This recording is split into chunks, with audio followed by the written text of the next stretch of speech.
A lot of horror or suspense or dramas, they always jump the shark way too soon. And you keep the audience guessing until the very last minute, which I really love. It's unnerving and it's beautiful, and it's why I like to go to the movies. Thank you. Thank you for saying that. I mean, that's the ambition, obviously. I mean, it is, this film is a very sort of specific puzzle to lay, and with very sort of layered characters, and a complicated love story or relationship story, and the mystery of outer space, and the loneliness, and solitude, and all of the things that a human being probably would those feelings would be pushed, very much pushed in a situation like that. So we're trying to explore all of that in our film. This is a theme that you carry through a lot of your films, whether it's a journalist trapped in a hotel room, or somebody in a prison trying to escape,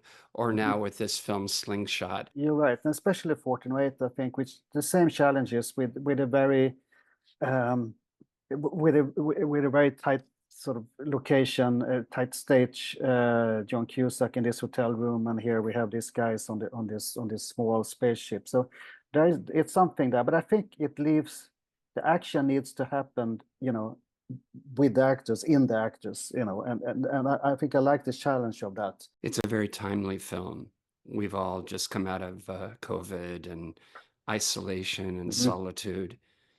And it's interesting how I think with this film, we realize that it's that human need for connection, and also that human need to feel we're doing the right thing, and sometimes questioning what we do Yeah, and the totally. decisions that we make. Yeah, constantly questioning our decisions, and small or big, some life-changing decisions, obviously. It doesn't rely on a lot of special effects, No. which really gives us a chance to see the actors. And you've got three diverse characters, and they're all trapped. And how do they navigate that thing that could be the end of their lives?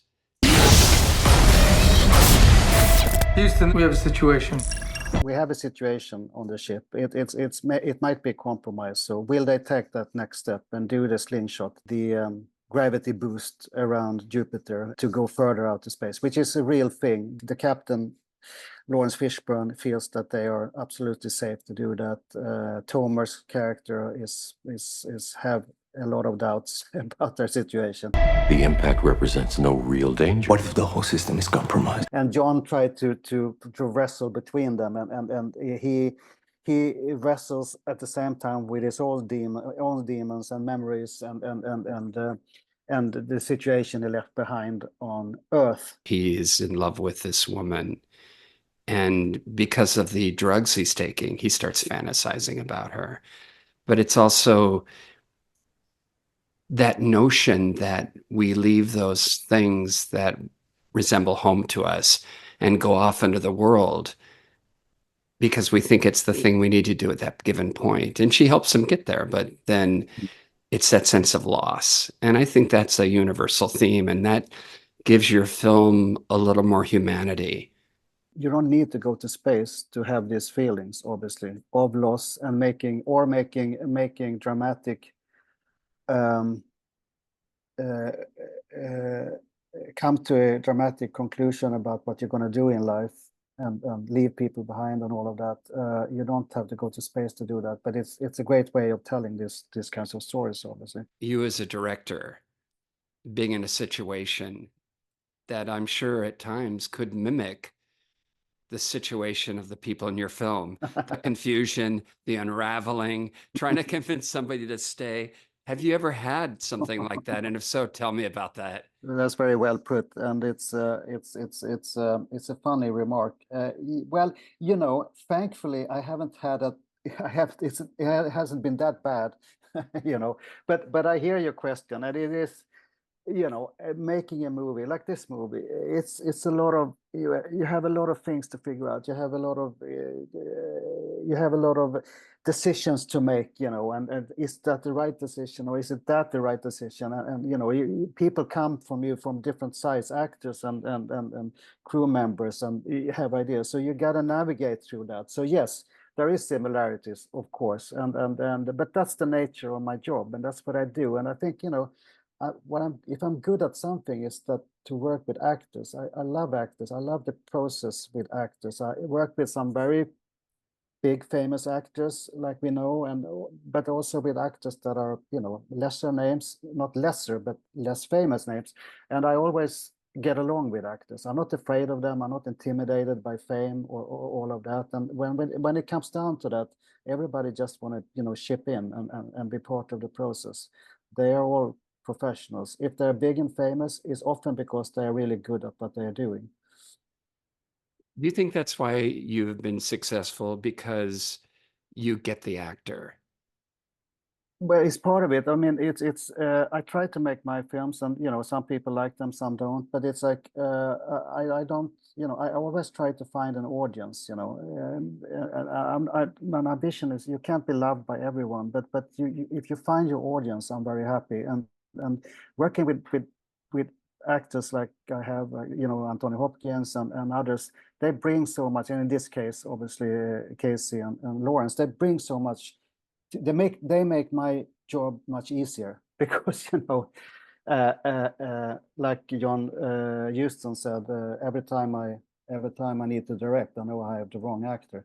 What did you learn about yourself in the process making this film? I'm not 20 anymore, so I learned a lot about myself during the years, and I think you bring that into everything you do, especially in a material like this, which deals with so much intricate psychological situations. I'm glad I'm not 20, because I don't think I could have made this movie. I have, you need insight, you need experiences, I think, of life and of people and of mental health issues and all of this kinds of stuff that sort of we touch upon here.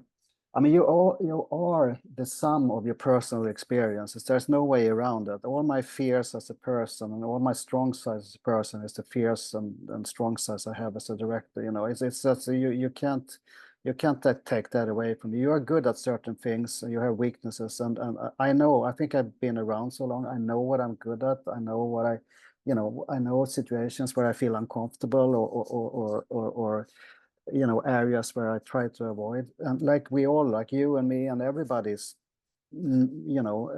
eventually get to know ourselves in that way. So, but that gives me much more respect to myself and who I am and how I treat people I can talk about it in a much better way than I could before, when I felt that any kind of weakness was a sign of weakness.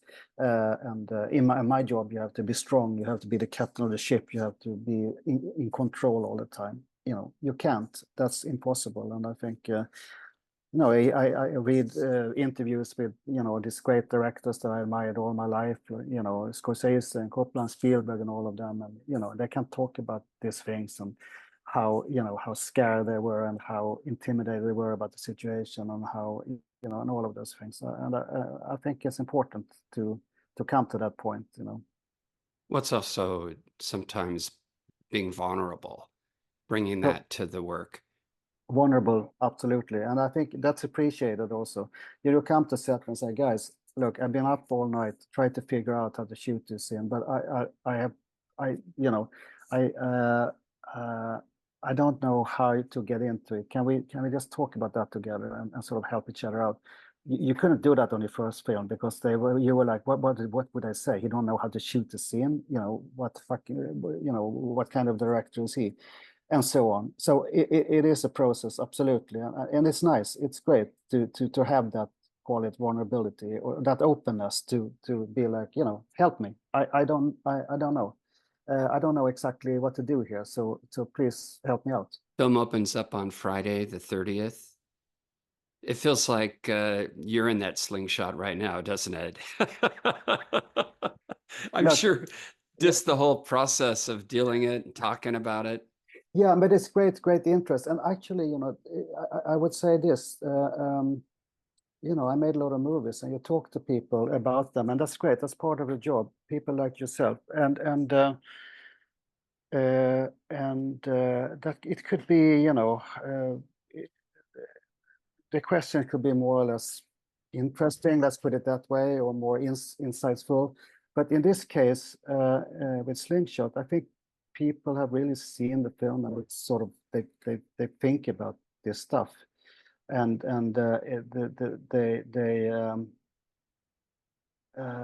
they have very interesting thoughts and questions to ask, much more than in general, more than I'm used to. So it's been very rewarding to talk to people about it, and you are the last one today, so I'm gonna.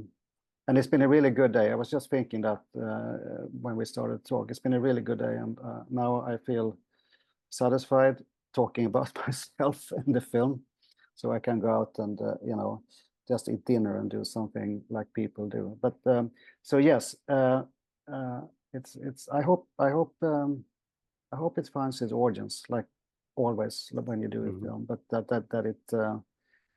those who, it's always going to be divided. Everything you do is like that. But I hope people, gets it, or gets on this trip, and get something out of it. What's the one question that you want to be asked, but no one has asked you? I mean, I don't know, but I think I mean, people like you who asks unconventional questions about where you come from and your personal experiences and stuff like that. I enjoy that, because it's what you brings in, and that what makes you, that those experiences makes the film. Really, that's who you are. That's the sum of all your memories and experiences. So when people like you talk about that as a fundament for the process, that I enjoy that. And now you ask that question, but that's certainly not what everybody asks. Well, thank you so much. And once again, congratulations on a beautiful film that is thrilling and suspenseful, and it will keep the audience guessing and on the edge of their seat. so, I hope so. At your mental seats. Yeah. Thank you. Yeah, exactly. Thank you for saying that, and I appreciate the conversation. All right. Well, best of luck with your opening, and we look forward to seeing your next film. We'll talk then. Okay. Bye-bye now. Great. Bye. Thank you.